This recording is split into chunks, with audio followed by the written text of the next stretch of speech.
et cetera, and et cetera. But see, you got to look at me. You got to pay attention to me.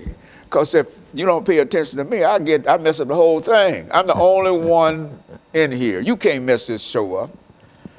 I'm the only one in here that can mess this show up.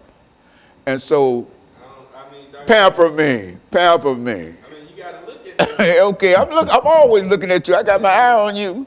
I got my eye on you. Okay, really. Okay, but. I give you what I got. Okay, I know. Yeah, I can understand that. I certainly understand that. And it's not as a criticism, but I just pamper me. You know, said Dr. Haney. If I don't look at Dr. Haney, let Dr. Haney know, he'll just keep on running, and then he'll run out of time and whatever. That's what I tell Reverend Reuben Dockery here. That hey, I'm the only one that can mess this up. Can't nobody else mess it up but me.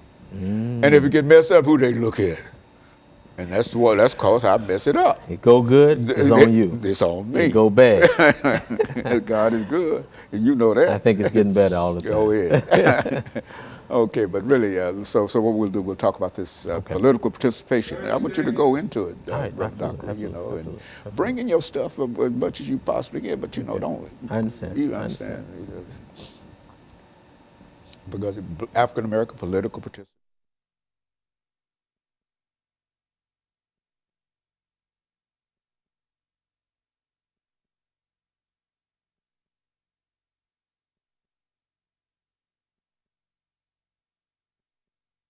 Thank you, and welcome back to the second segment of the show for today.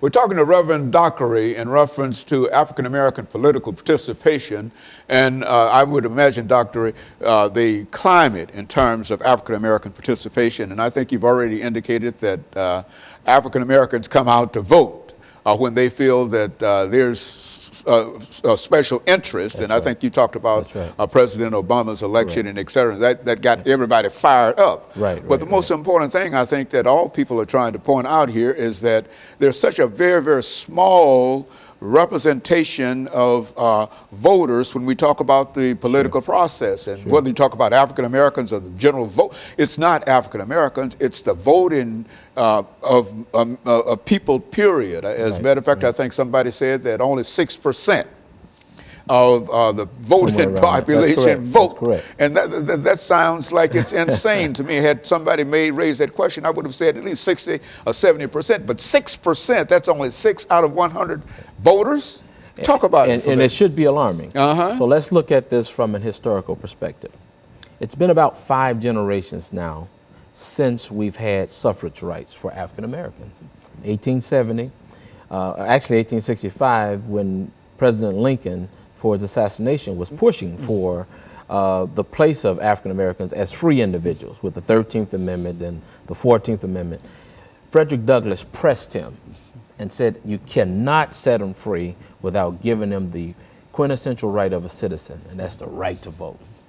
And by 1870, I think it was February, the 15th Amendment was enacted as a part of the Constitution, which gave black men at that time, black women still were not allowed to vote, black men the right to vote. 7 men, black men, Negroes at that time they were called, went to the United States Congress. And they were there until about 1929, I believe it was, when they began to dwindle in terms of African American representation in Congress. And it was a long period of time before you had any more. Interestingly enough, it was the Republican Party that African Americans first embraced in terms of casting their vote. Frederick Douglass became a runner with the Liberty Party of that time, and he was actually ran as on a vice presidential ticket. I say that to say that I think for African Americans then, or Negroes as they were called aptly, the focus was not about a particular love for a particular party, but for the party that was supporting their freedom, their liberation, their opportunity to be a part of the American way of life. And that continued until about 1937, I believe it was, when Roosevelt brought the New Deal on, 35 when he brought the New Deal on. And that appealed to African American voters. And many of them supported him. And subsequently they supported Truman. And he won 47% of the African American vote in 1947, you know. And as it moved forward, African Americans have been a part of the Democratic platform from then to now.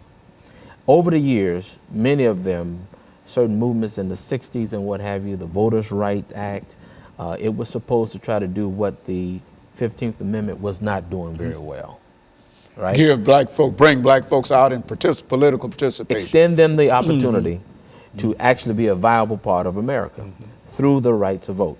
Now, a lot of people say, even to me as a minister, why would you be interested in politics? Well, the truth of the matter is, Black's Law Dictionary defines citizenship as being a member of a political community. So if you live in the United States of America and you're a citizen, if you're going to be heard, if you're going to be respected, if you're going to be a part, you must avail your rights as a citizen, and voting is a quintessential right to express that. I don't know, Dr. Haney, that the education and awareness around that is provided very well, particularly for the whole. And I'm not speaking of everybody, but for the whole of African Americans. We're talking about the old and the young. I mentioned 5 generations now, 2015. We still find ourselves questionably left out of the political process, by and large. And largely because certain generations did not pass down the essence and the importance of using that, being aware. I think it's important to have voter registration, absolutely. And we saw that during the 60s with SNCC and groups like that. But it's equally important to have voter education and organization, because that's what they had as well. We've lost that. Now, when President Obama came along, of course, riding under the Democratic ticket, great things in the party, African Americans saw my mother, my mother-in-law, my dad, and others in a certain generations, they saw a grand opportunity to put an African American in the White House. And we seized that. That happened.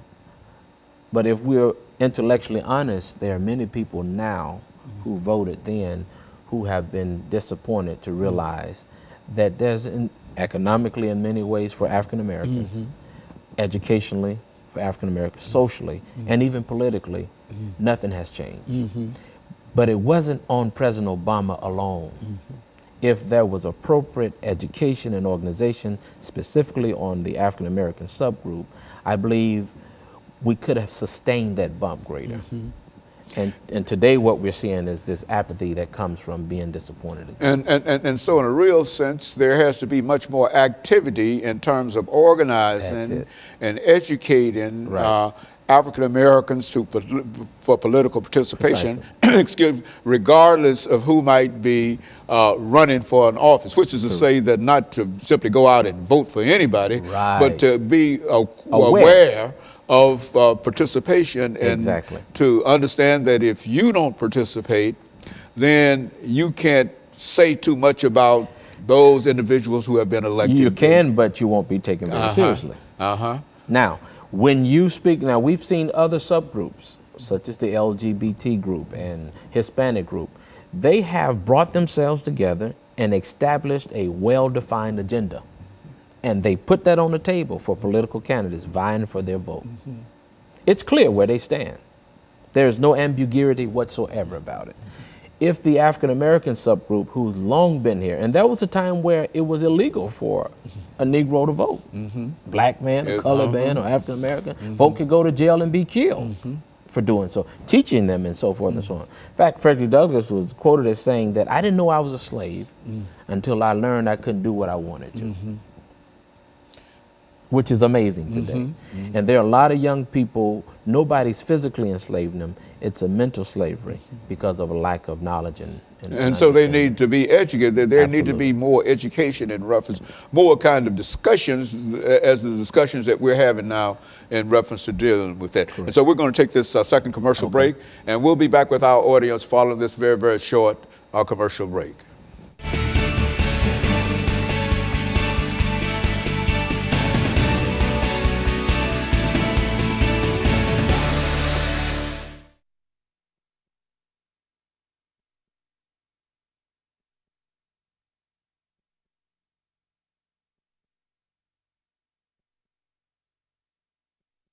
That's the 3 and the 0. That's third. Is that what it is? That's third. This is 3. That's when you give me 30 seconds. That's 30 seconds, not 3 minutes. Yeah, yeah. So, yeah, well, we'll have to capture it next time around. How many we got out about 20 seconds too early or what? I mean, they just added it, but I didn't know if that's what you wanted to do. That's what I want you to do, but I didn't. No, not what I'm doing. What you doing? I'm doing what you asked me to do. You just didn't take my cue that time. I didn't tell you. Sure didn't. I didn't. I thought you had given me a 3-minute cue earlier. Yeah. And yeah. Well, I was still keeping up with that 3 minutes. Yeah. So you got to wind. So That's what I'm saying. When I rap, that's what that's wrapping it up. Wrapping it up. You see this, that means you got time. Anytime you see a hand not doing this, that means you got some time. Time. But I don't know how much time I have. 30. All right, let's go through it. Oh, 5, 4, 3, 2, 1. 30, rap. After 30 years. It's been a while. Hasn't it? Well. Yeah, that's okay. That's I got it. You good to go? Yeah, I'm good to go. I'm good to go. And so now we got about 10 minutes for this last segment, right? Yeah, this is the longest. This is the longest segment, okay. And I got out of those about 20 seconds too early. Is that right? Somewhere in there. Yeah, 20. Yeah, good. That's good. I